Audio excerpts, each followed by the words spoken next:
Jadi kalau kita lihat Asy-Syu'ara diterjemahkan, di terjemahan penyair, yang terbayang ilmunya ilmu bahasa Indonesia. Terjemahannya ya penyair, tapi orang yang belajar itu ngerti. Oh, penyair itu orang yang tahu syair. Syair itu ada lagunya, notasinya dan seterusnya. Nah, itu gambarannya. Maka tidak salah kalau diterjemahkan musisi dalam bahasa kekinian supaya orang paham. Tidak pernah para ulama sampai sekarang menyebutkan itu surat musik. Yang memang nggak akan pernah, Joni. Ya. Karena ulama dulu tuh sudah paham, ya syu'ara, penyair ya pemusik. Untuk apa lagi dijelaskan? Karena mereka paham. Yang belum paham tuh kita. Makanya saya pahamkan.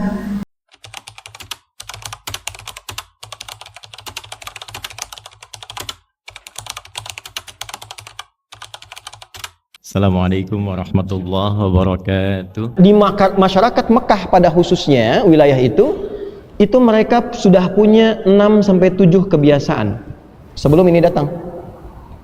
Ya, sudah punya 6-7 kebiasaan. Dan kebiasaan ini kebiasaan buruk. Makanya dikenal dengan jahlun, orangnya jahilun, digabungkan jahiliyah. 1, mabuk. Ya. 1 apa? Mabuk. Paling prematur di zaman itu mabuknya 5 kali sehari. Pemula itu, Pak, pemula 5 kali sehari. Ya, mabuk lagi, nah itu mabuk lagi terus, mabuk lagi sampai 5 kali. Itu pemula. Ya. 2, pezina. Ya, jadi ada orang yang bahkan kalau sehari nggak zina pusing. Zina itu, ya, hatam zina. Lebih dahsyat. Jadi kalau ada tetangga suami kumpul, ya, kongko duduk ngobrol, saya nggak enak sama istri saya juga bosan, malam tukeran yuk, ayo katanya. Itu malam bisa tukeran, dan itu ada babnya, bahkan di fikih ada.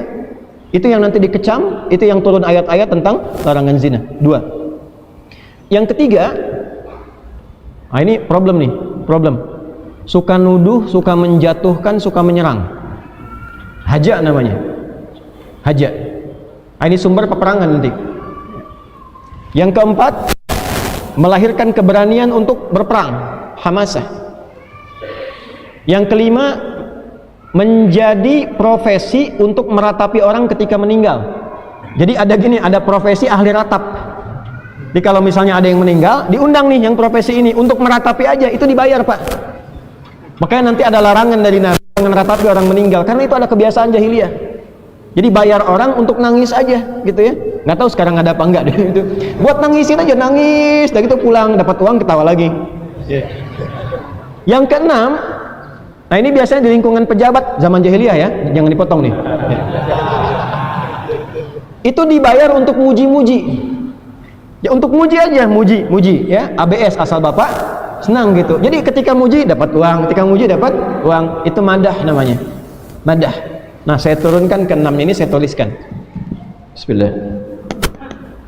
Ini saya hapus sebagian sini ya. Ini materi penting sekali nih, saking pentingnya susah dihapus nih. Sini aja ke bawah. Tolong kamera yang ini difokuskan supaya kelihatan ke atas.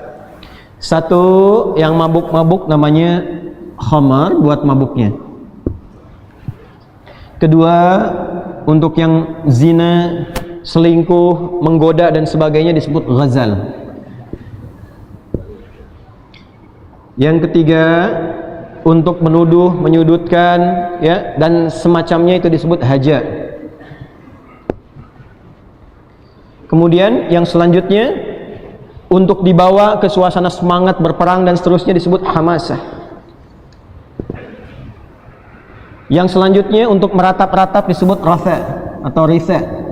Bisa dengan 2 harakat, rathaun atau rithaun. Yang terakhir disebut dengan madah, muji-muji.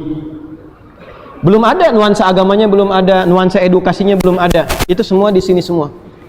Nah, ketika syair itu masuk, lagunya masuk, sudah ada notasi viral di masyarakat itu, menyatulah dengan 6 karakter ini. Maka digunakanlah syair itu untuk melengkapi kegiatan-kegiatan ini. Dari mulai lagu yang tidak pakai alat musik sampai dengan lagu menggunakan alat musik. Jadi supaya lebih masuk dan jadi kalangan elit. Kapan disebut elit orang jahiliyah? Kalau mabuk, kalau mabuknya ada lagunya, mabuknya ada syairnya. kadang disertai alat musik. Nah, syair-syair yang dilekatkan pada aktivitas mabuk disebut khamriyat namanya. Apa namanya? Khamriyat. Misal saya bacakan yang paling viral. Kalau Anda belajar nanti di jurusan sastra Arab, nanti pas masuk bab syair, pendalaman syair, itu ada syair yang sangat populer tentang khamr ini. Syairnya Farazdak. Hayyam bina ila khamrin muskirina, fawailul lil musallina wa laysa lil muskirina. Gitu kan? Mari kita mabuk-mabuk, karena yang celaka itu orang yang sholat, karena Tuhannya berfirman celaka untuk orang sholat, wailul lil musallin, bukan celaka untuk orang mabuk. Itu saking jeleknya tuh. Ada. Itu khamriyat. Ya, mereka mabuk itu pakai lagu, ada yang diiringi dengan alat musik ma'azif. Dua, ini yang kedua itu untuk merayu perempuan, untuk selingkuh, untuk zina, itu pakai ghazal. Jadi kalau cuman merayu biasa itu nggak keren. Kapan menjadi keren? Ketika bikin lagu, bikin syair dan seterusnya. Begitu dibikinkan, itu langsung perempuan tertarik, bisa zina seketika. Itu ghazaliyat namanya. Ini bukan, jauh sekali. Ya, hati-hati, jangan salah berpikir. Ya, ini ghazaliyat. Tiga haja itu sengaja untuk nyerang. Ya, untuk persiapan, merendahkan, menyudutkan, menghantam. Itu jadi istimewa dan terasa hancur martabat kalau diserangnya pakai syair. Ya, itu bisa menembus dalam komentar Nabi nanti, menyerang menggunakan haja ini itu bisa menembus lebih cepat dibandingkan anak panah yang melesat. Itu komentar Nabi dan itu ditemukan dalam kitab-kitab tafsir. Ya, nanti saya berikan referensinya. Kemudian ini hamasah. Hamasah ini biasa disertai dengan genderang. Ya, dengan satu yang dipukul, ditabuh itu, ya. Itu biasa persiapan kalau mau perang. Teman-teman pernah lihat nggak kalau film kolosal itu ada yang ditabuh itu, genderang besar, bung bung bung bung bung. Di Arab itu bukan cuman dulu dengan genderangnya, tapi ada lagunya, ada liriknya, ada syairnya, ada qasidahnya. Ya. Dan nanti kedepannya menjadi mars. Mars itu kalau tentara-tentara itu mau menyerang itu, masa-masa Turki Utsmani itu kan ada Janisari itu. Coba lihat himnenya deh. Kalau sudah kedengaran itu keadaannya, musuh itu jadi gentar. Itu asalnya hamasah, sudah ada. Kemudian yang kelima itu ratha, untuk meratapi yang tadi saya sampaikan. Ya, itu pakai lagu. Profesi peratap itu akan lebih keren dan harganya jadi mahal, bayarannya tinggi kalau dia punya lirik, punya lagu dan dia masuk di bidang itu. Itu lebih tinggi dan dibayar. Yang terakhir madah, untuk muji-muji. Nah, itulah masuk ke lingkup masyarakat jahiliyah, sehingga ketika dipakai oleh mereka kata-katanya tidak bermanfaat dan kadang mereka bahkan kumpul. Ini poinnya, ketika Nabi diutus berdakwah menjadi Rasul, bahkan sebagian profesi mereka itu digunakan untuk menghantam Al-Quran dan menghantam Nabi. Contoh, siapa aja tokohnya? Ini saya bacakan referensinya. Coba di kitabnya yang paling gampang, Tafsirul Munir, karya Syekh Profesor Wahbah Az-Zuhaili, itu yang paling baru sekarang. Ya, saya bisa sebut yang lain seperti At-Tabari juga ada. At-Tabari juga ada. At-Tabari itu yang paling klasik, tafsir kalangan salaf. Yang paling awal-awal itu tafsir Ibnu Jarir At-Tabari, 16 jilid. Ya, itu tafsir kedua setelah Tanwirul Mikbasnya Ibnu Abbas. Kalau Ibnu Abbas itu tafsirnya singkat-singkat, jelaskan kata. Nanti metode ini ditiru oleh yang tafsirnya Jalalain. Kalau At-Tabari setelah itu agak panjang, menyampaikannya Quran hadis riwayat. Itu 16 jilid. Metodenya di copy paste oleh Imam Ibnu Katsir dalam tafsirnya Al-Qur'anul Azim. 16 dijadikan 2 sampai 3 jilid. Lalu kemudian ulama kontemporer menghimpun itu semua, digabungkan jadi informasi. Contohnya yang Tafsirul Munir tadi, juz 9 halaman 272. Ya, saya sampaikan karena saya sudah baca. Contoh tokohnya siapa saja? Satu, An-Nadhr bin Al-Harith yang hidup di zaman Nabi terus sampai nanti mencela dan sebagainya. Ya. Satu, An-Nadhr bin Al-Harith. Dua, Hubairah bin Abi Wahab. Tiga, ibu mungkin belum banyak tahu ini, Bu. Tahu nggak? Belum kan? Belum saya tulis kan? Ya. Al-Aura. Bu tahu nggak Aura itu siapa? Aura tahu siapa? Kalau Abu Lahab tahu siapa? Ya? Istrinya Abu Lahab itu namanya Aura. Dan istrinya Abu Lahab ini adalah seorang penyair. Penyairnya bukan bahasa Indonesia, penyair bahasa Arab. Artinya musisi juga, tahu musik, tahu lagu dan sebagainya. Ini mereka itu kadang kumpul-kumpul hanya untuk merencanakan bagaimana menyerang Al-Quran dan Nabi SAW.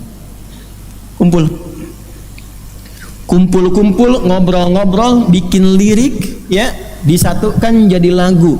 Karena keluar dari suara yang dikatakan hadis. Ya, sesuatu yang dikumpulkan tidak ada manfaatnya disebut lahwun. Jamaknya, ya, jamak dari kata lahwun, kalau ke alat itu disebut malahi. Kalau ada alat-alat ma'azif itu dipakai untuk kemaksiatan seperti tadi, maka itu disebutnya malahi. Kalau ada lirik, lagu, notasi disampaikan untuk memalingkan dari Al-Quran dan ketaatan pada Nabi, itu disebut lahwal hadis. Ya, maka turunlah Quran surah ke-31 Luqman ayat yang ke-6. Ketika mereka kumpul-kumpul ingin menyerang Nabi, maka disitulah turun kemudian jawaban dari Allah langsung. Wa minan nasi may yashtari lahwal hadis liyudilla an sabilillah. Itu asalnya. Ada di antara orang itu sengaja menukar akhiratnya, bahkan sengaja dia, ya, mengadakan konser untuk supaya dapat sesuatu, dan yang lebih tinggi dari itu adalah supaya orang tidak fokus dengan dakwahnya Muhammad SAW, supaya orang tidak kenal Allah. Jadi menampilkan musik, lagu khusus untuk mencela Nabi. Bahkan ini Aura ini, ya, laknatullahi alaiha, karena hammalatul habab gelarnya di Quran. Ini Aura ini menyebut Nabi itu tidak dengan nama Muhammad. Waliyadzubillah, disebutnya muzammam. Gak mau nyebut Muhammad. Gak mungkin orang itu mencela itu dengan bahasa yang baik, gak mungkin.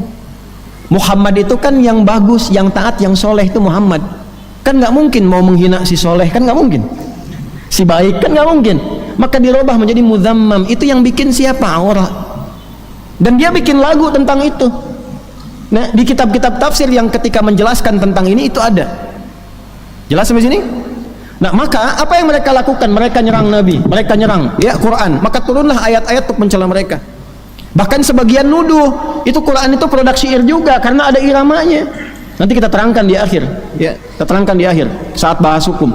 Maka apa yang mereka katakan itu syair juga. Turun ayat, wa ma 'allamnahu syi'ra wa ma yambaghilah. Tiap malam Jumat kita baca Yasin. Paginya Al-Kahf, gitu kan? Tidak pantas Muhammad itu bikin syair, bikin lagu, bikin musik dan sebagainya. Enggak pernah kami ngajarin begitu, kata Allah. Wa ma huwa biqauli syair. Qalilan ma. Quran itu bukan produknya syair. Ya, gampang cara ngeceknya. Kalau produk syair pasti akan sesuai dengan irama 16 itu, bakar itu. Kalau di luar 16 sudah pasti bukan syair. Ya, syair itu 16 itu, ada iramanya, notasinya dan seterusnya 16 itu. Kalau bukan itu sudah pasti bukan syair, dibalikan lagi oleh Allah. Kan kamu yang bikin dengan alif, dengan lam, dengan mim, alif lam mim. Tuh kan? Kamu yang bikin syair dengan itu. Coba cek sama enggak? Enggak ada yang sama. Dzalikal kitabul la raiba fi, tidak ada keraguan. Quran itu bukan musik, bukan syair, firman Allah, jauh dari apa yang kamu bayangkan, jauh dari apa yang kamu tuduhkan. Makanya bukan syak tapi raib. Raib itu ragu sambil nuduh. Ya. Kayaknya Ustadz Adi tidak menguasai bidangnya deh. Emang itu Ustadz itu memang cuma pandai retorika. Nah, itu meragukan sambil nuduh. Itu raib namanya. Jelas? Nah, ini contoh ya, contoh saja, nggak ada kaitan dengan apa-apa. Nah, ini 16 ini dipakai, ini turun ayat merespon. Respon tertingginya apa? Ketika banyak mereka menyerang dengan karya, dengan lagu, musisinya pada nyerang, turunlah Asy-Syu'ara itu, surah ke-26, khususnya dari ayat 224. Wasyu'ara'u yattabi'uhumul ghawun alam tara annahum fi kulli wadi yahimun wa annahum yaquluna ma la yaf'alun. Turun dari ayat 224 itu. Ya, wasyu'ara.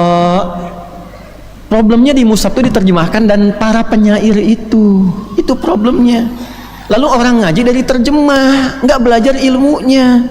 Yang repot lagi baca terjemah berfatwa, itu problem. Nih buat ngetes nih begini. Apa artinya Iqra? Bacalah. Wahyu pertama turun kan Iqra bismi rabbikal ladzi khalaq. Coba buka Quran surah 96 ayat 1, lihat terjemahan, bacalah. Sekarang buka Quran surah 29 Al-Ankabut ayat 45, utslu ma uhya ilaika minal kitab. Iqra dengan utslu katanya beda enggak? Beda, terjemahannya sama. Yang satu bacalah, yang satu lagi pun bacalah. Silahkan cek. Kalau katanya beda, kenapa kok bisa terjemahannya sama? Dibaca terjemahan, kalau ngajinya pakai terjemah nggak akan ketemu.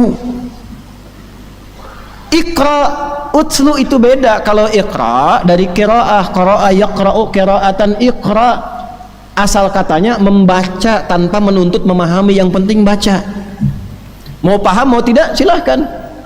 Ini Budi, ini bapak Budi, ini ibu Budi, ini tetangga Budi, itu temannya Budi.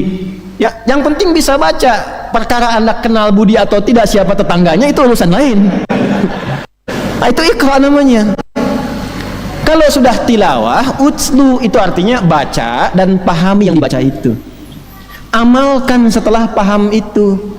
Ketika awal ayat turun wahyunya pakai iqra, kenapa bukan utslu? Karena Nabi itu jangankan bisa paham, baca aja nggak bisa. Maka kata para ulama, li ta'kidi ummiyati Muhammad sallallahu alaihi wasallam, untuk menguatkan sifat umminya Nabi Muhammad yang jangankan paham, baca pun tak bisa. Kalau ayatnya utslu, salah ayatnya. Ya, Allah nggak mungkin salah, maka turunnya iqra. Setelah banyak bacaannya diikuti, dipahamkan, diajarin sholat, maka turunnya utslu, pakai tilawah, diajarin Nabi jangan cuman baca tapi pahami yang dibaca. Ini maksudnya, kenapa begini, diajarkan ke sahabat. Makanya Abu Bakar ketika takbir baca Allahu Akbar, saking pahamnya itu sampai bergetar, haru, nangis, baru takbir karena pakai tilawah. Nah, umumnya sekarang baru pakai qiraah, takbir nangis juga karena tahu imamnya Ustadz Zaki panjang nih bacaannya. Nah, ngajinya kayak begitu. Contoh lain, Al-Baqarah pembuka, Alif Lam Mim. Lanjut, dzalikal kitabul la hudalil, buka mushaf. Dzalikal kitab itu diterjemahannya kitab ini. Kitab ini, Pak. Yang belajar nahwu aja, yang paling standar tahu dzalika terjemahannya apa? Itu. Kalau ini hadza, kok bisa kitab ini? Apa salah terjemahan? Tidak, ngajinya pakai balaghah. Itu belum lengkap asalnya, karena memang terjemah itu bukan tafsir. Terjemah itu mengambil keumuman makna supaya minimal tahulah gambaran umumnya begini. Zalika itu kalau di balaghah singkatan dari za-nya hadza, li-nya lamul bu'di, kafnya kaful khitab. Paham? Tidak. Za hadza artinya ini, li lamul bu'di jauh, ka kaful khitab kamu. Saat Quran diturunkan mereka menuduh Nabi, ini produknya Muhammad, ini karyanya Muhammad, ini produk budaya, ini produk syair. Jawaban dari Allah turun, dzalikal kitab, za kitab ini, li jauh, ka dari apa yang kamu bayangkan. Bukan seperti yang kamu pikirkan, bukan seperti yang kamu tuduhkan. Kalau tidak punya hujah, nggak punya ilmu, jangan nuduh, kata Allah. Makanya pakai raib, bukan pakai syak. Syak itu ragu saja, nggak ada tuduhnya, 50-50. Kalau sudah nuduh dan ragu pakai raib, la raiba fi, sudah nggak punya hujah, nuduh, itu raib. Orang sekarang tidak tahu raib, taunya apa? Syak saja, maka ditambah sangka, nuduh sambil nyangka, maka syak plus nyangka jadi syak wasangka. Tuh, pernah dengar itu? Nah, itulah ngaji, itulah ngaji. Jadi kalau kita lihat Asy-Syu'ara diterjemahkan, di terjemahan penyair, yang terbayang ilmunya ilmu bahasa Indonesia. Terjemahannya ya penyair, tapi orang yang belajar itu ngerti. Oh, penyair itu orang yang tahu syair, syair itu ada lagunya, notasinya dan seterusnya. Nah, itu gambarannya. Maka tidak salah kalau diterjemahkan musisi dalam bahasa kekinian supaya orang paham. Tidak pernah para ulama sampai sekarang menyebutkan itu surat musik. Ya, memang nggak akan pernah, Joni. Ya. Karena ulama dulu tuh sudah paham, ya syu'ara, penyair, ya pemusik. Untuk apa lagi dijelaskan? Karena mereka paham. Yang belum paham tuh kita, makanya saya pahamkan. Begitu, Cepi. Cepi itu cepat pikirkan, bukan orang.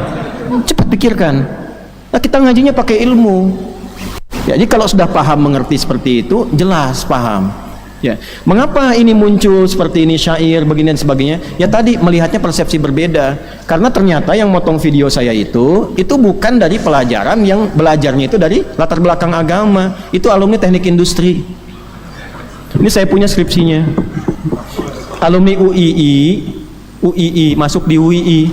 Ya, kemudian 27 Februari 2007 itu sidang skripsi. Ini jurusan teknik industri masih ada nih, tugas akhirnya di saya. Tulis catatannya. Lalu pulang ke daerahnya, saya nggak usah sebut, jadi PNS. Itu di PNS, ayahnya kan juga suka ngajar, suka berkhutbah, ikut-ikut khutbah dan sebagainya. Lalu umrah 2010 pulang, dapat tugas belajar ke Saudi. Ya, di King Saud University. Nah, di King Saud ini bukan jurusan agama, engineering juga. Jadi nggak semua yang ke Saudi misalnya, atau yang ke UAE atau ke Libya misalnya saja belajar agama, belum tentu. Ya, teman saya dulu ada, ya alumni pertama pesantren saya itu ke Saudi, di kampus yang sama jurusannya pertanian dan perkebunan. Pulang ke Garut, ke daerahnya ke Garut, diminta ngajar tafsir, cerita ke saya. Maka saya jelaskannya tafsir kurma Ustadz katanya. Tapi ngambil kitab ya kan, karena masyarakat nggak bisa taunya bahasa Arab, jelaskan tafsir kurma kan dekat ke Nabi gitu. Ya diambil kitabnya pakai bahasa Arab, penjelasannya teknik berkebun. Jadi masalah gitu. Ya kan, ini problemnya. Kalau menghafal Quran sampai hafal, alhamdulillah. Kita pun murid-murid banyak, ini murid saya ini bersanad semua. Maaf Bapak Ibu sekalian, murid kami yang khusus yang belajar itu belajar hadis pun pakai sanad. Nggak bisa begini, innamal a'malu binniyat, nggak bisa. Dari siapa terima, kitab mana, dari siapa sampai ke Nabi. Itu belajarnya. Nah sekarang kita menyampaikan ini, kemudian di soal yang nyoal kita alumni teknik industri, kan nggak nyambung. Nah, ini kan problem. Tapi kan jadi ustadz. Nah itulah hasilnya gitu. Ini masalah. Saya tuh membahas bukan karena ini siapa. Kasihan masyarakat tuh, terutama yang hijrah, pengen belajar, ketemunya yang begini. Kan jadi masalah gitu. Bagi saya nggak ngaruh. Saya tuh tidak terlalu, maaf ya, tidak terlalu berkepentingan. Anda mau datang mau tidak nggak ada masalah. Ada orang nggak ada masalah. Ada satu orang yang ngaji cuma anak saya, alhamdulillah nggak ada masalah. Ya, antum kalaupun mau ngaji dengan siapapun silakan. Kan saya sering rekomendasikan ngaji dengan si fulan, di Al-Azhar ada siapa aja, ikuti. Jangan lihat siapa, ambil kalau baiknya ada, ambil, mendekatkan pada Allah, pada Rasul, ambil. Kalau tidak sepakat jangan mencela. Ini pun jangan dicela. Nggak boleh begitu. Dan saya tidak tersinggung kok, nggak apa-apa. Ya, kan hisabnya di hadapan Allah nanti saat kembali. Ada yang menyebut Adi Hidayat dicoret mukanya Yahudi. Wah, ini Ruwaibidah dan sebagainya. Nggak apa-apa. Nanti saat kembali pada Allah masing-masing dibuktikan. Ya, biasa saja. Justru kita itu kalau dicela itu berarti sesuai fitrah. Fitrahnya kan begitu, pasti dicela kan? Allah dicela, malaikat dicela, Rasul dicela, ulama dicela. Adi Hidayat itu siapa gitu? Masa nggak mau dicela? Ya kan? Paham nggak sampai situ? Nah, jadi tapi kita tidak boleh mencela. Antum pun jangan mencela. Nggak boleh. Ya, jangan menjatuhkan orang, nggak boleh. Ustadz itu jangan dicela. Mungkin ada kelebihannya, ada baiknya, ada segmennya yang bisa belajar dekat dengan Allah di situ. Itu yang terbaik itu begitu. Paham sampai sini? Saya pernah mengatakan kalau Anda belajar dengan saya dan ilmunya hanya digunakan mencela orang lain, saya tidak mengakui Anda sebagai murid. Betapapun orang itu mencela saya, biarkan saja. Nanti saat kembali pada Allah ada hisabnya masing-masing. Ya, saya bukan pengagum hukum positif dalam arti begini, jangan dipotong lagi nih. Pasti. Dalam arti sedikit-sedikit perkara akan tidak, bukan. Kecuali kalau udah masalah Quran, masalah Allah, masalah Rasul, baru saya turun. Kalau cuma Adi Hidayat ngapain? Itu kan kalau hukum positif kena semua tuh. Ya kan? Pencemaran nama baik, fitnah apa, kena semua. Pasalnya pun lengkap itu, bisa 6 tahun penjaranya. Ya, tapi kan untuk apa? Masa muslim satu dengan muslim yang lain bersaudara kok menjatuhkan orang? Kan tidak boleh begitu, tidak boleh. Ya. Paham sampai sini?